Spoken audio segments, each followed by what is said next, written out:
Hi, everyone. I'm Michelle Mays. I'm the founder and clinical director at the Center for Relational Recovery and Outpatient Treatment Center outside of DC in Leesburg, Virginia, and also the founder of partnerhope.com. And I'm back with another video for you all. I don't know what's happening where you guys are, but I woke up today and it's snowing here, and I actually think a lot of the US is getting snow right now in odd places, even down in Texas and the Northwest and different things like that. So we are too, and snow pretty much makes me instantaneously happy. So when I wake up and it's snowing, I feel really happy about that.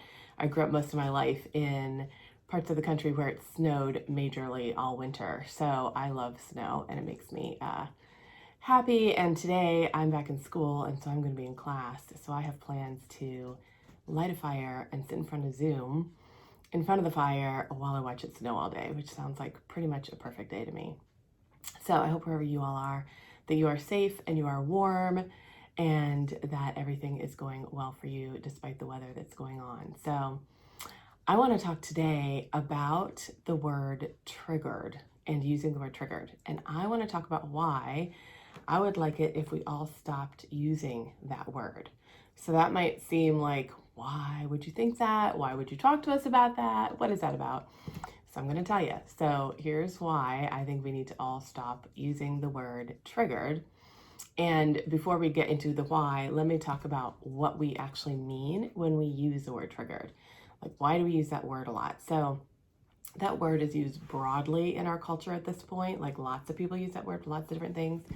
In our community, because we're dealing with sexual betrayal, we're usually talking about something that has reminded us in some way of the betrayal that we've experienced. And usually that is something that's happening in our external world. So it's an anniversary, or you drove by the hotel that you know your significant other met their affair partner at, or you watched something on TV and it reminded you of things, or you saw somebody that reminded you of it. It can be a million things. Often betrayed partners feel like they're just sort of walking through a world full of landmines that may at any moment set things off for them. So triggers are usually things in your external world, in your environment, or in your mental world. So the other place that triggers happen is just a thought comes in. So a thought, a memory, an image comes into your mind and also creates a trigger. So when we're talking about triggers, we're talking about external events in your external world or in your mental world. And when we use the word trigger, what we're saying is this external event or this thought or memory or image that I had triggered a whoosh of overwhelming emotion that moved through me and overwhelmed my system. I felt big emotions, usually negative emotions. So usually pain, sadness, grief, loss, big emotions, anger, all of those, whoosh, like a fire, choom, through me and overwhelmed me. There were these big, hot rush of emotions. And we use the word triggered, I was triggered, as shorthand to talk about something in my external world or my mental world created this rush of emotions through me and overwhelmed me with emotion. So here's why I would like us to stop using that word. When we talk about this experience as I was triggered, what we end up doing is we end up bypassing the emotions that are happening inside of us. So we're talking about them in shorthand, but we're talking about them from a disconnected place. So let's say you happen to, you drive by this restaurant that you know that your partner took their affair partner to. You know that your significant other went to that restaurant with their affair partner, and it's also where you all went, right? It's also a special place for the two of you, and you can't believe that place got ruined like that, and all that goes with that. So you drive by this restaurant and whoosh, all these emotions come up inside of you. And if later, when you're talking to somebody about this, or you pick up your phone and you say, I just got so triggered, I drove by this restaurant and da da da da da da, and you use that shorthand of I just got so triggered, What you miss is you miss actually dealing with the emotions that happened to you, the emotions that you are experiencing. So what we know about emotions is that they are felt in the body and that they move through us. They're intended to be felt, processed, and move along. And the way that they move along is by being felt and processed. When we feel our emotions, when we know that they're there, and we create room and space for them, then they move through us and they change. So when you use this language of I was triggered to talk about what happened, you leave the emotion unprocessed because you're talking about the event, you're talking about what happened to create the trigger, you're talking about maybe either you're sick of being triggered, you're sick of this, whatever it is, but you're often not naming what actually happened inside you emotionally. So the reason that I would like us to all stop using the word triggered is that I want us to connect to the emotional experience. And this shorthand of I'm triggered actually allows us to not connect to it. And I understand why we don't want to, because they're painful emotions, they're negative emotions, they're hard emotions to hold, and they're big emotions and they overwhelm us. So we use this language of I was triggered to sort of get near it, but not actually come into contact with it. But what we know is that coming into contact with the emotion is what actually allows the emotion to change and process and move through you and leave you in a much better place inside yourself in terms of feeling regulated, in terms of feeling calm and connected, and like you're no longer stuck in that activated, overwhelmed state.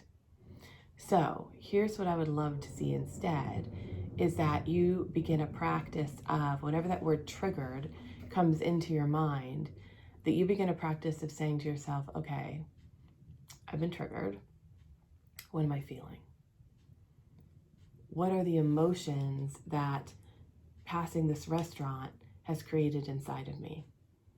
I feel anger. I feel rage. I feel heartbreak. I feel such betrayal about that. I feel so sad. I have so much grief and loss. It's just so big inside me. It's so painful. So notice how when we say that, now we're connected to our internal world. Now we're in our emotional world.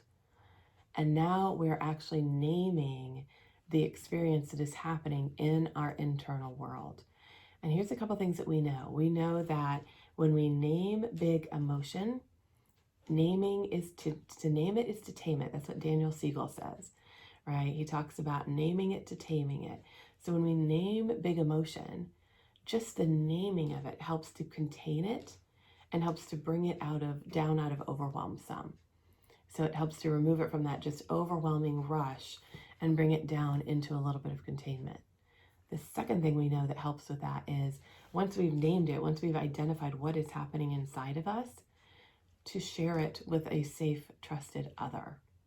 So now when we pick up the phone and we call our best friend and we say, I'm driving by that damn restaurant again, instead of saying, and I'm so freaking triggered out of my mind, and I hate it that this keeps happening, now instead, we're going to pick up the phone and say, I'm driving by that damn restaurant again, and I am so sad.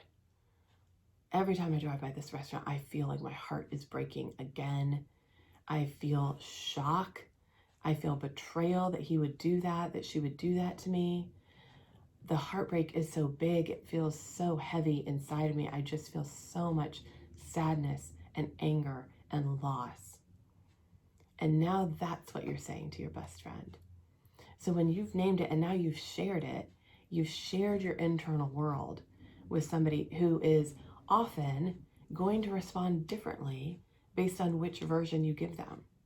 So when you give them the I'm triggered and I can't believe this is still happening version, they're going to be like, oh, yeah, I can't believe it either. It's so crazy. I'm so sorry. That's just, your partner, what a jerk. Da, da, da, da. They're going to kind of go that way often. When you share your internal world, when you say, I'm driving by this restaurant again, and man, it still hurts. It still hurts every time so much. I feel so devastated. I feel so sad. the grief is just overwhelming. Now your partner or your friend that you're calling, they're going to be like, oh, sweetie, I'm so sorry. I hear you, and I'm so sorry that you're still in that sadness. It sounds huge and big. You're going to get a different response from them. So when you share your internal world, people are able to meet you in your internal world. And that helps those emotions so much. Because now it's like somebody is basically load sharing with you. That's what we call that. We call that like the person who comes along with you with empathy, they're load sharing. They're carrying some of the emotion with you. They're helping you to hold the emotion. They're helping you to carry the emotion that you're carrying and to process it and allow it to move through you.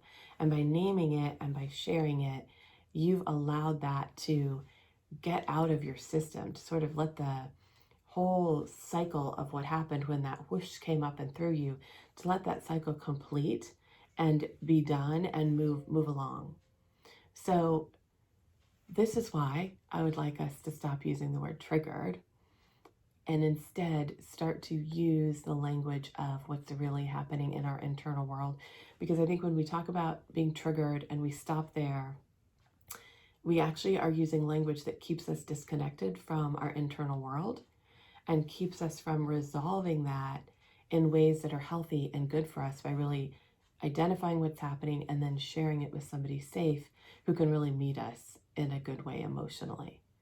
So that is my challenge for you, is that you catch yourself using the word, because we all use it. So catch yourself using the word triggered.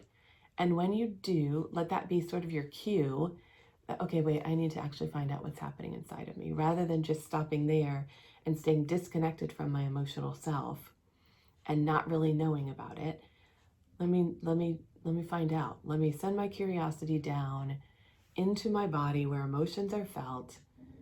And what's happening inside of me? What am I actually feeling?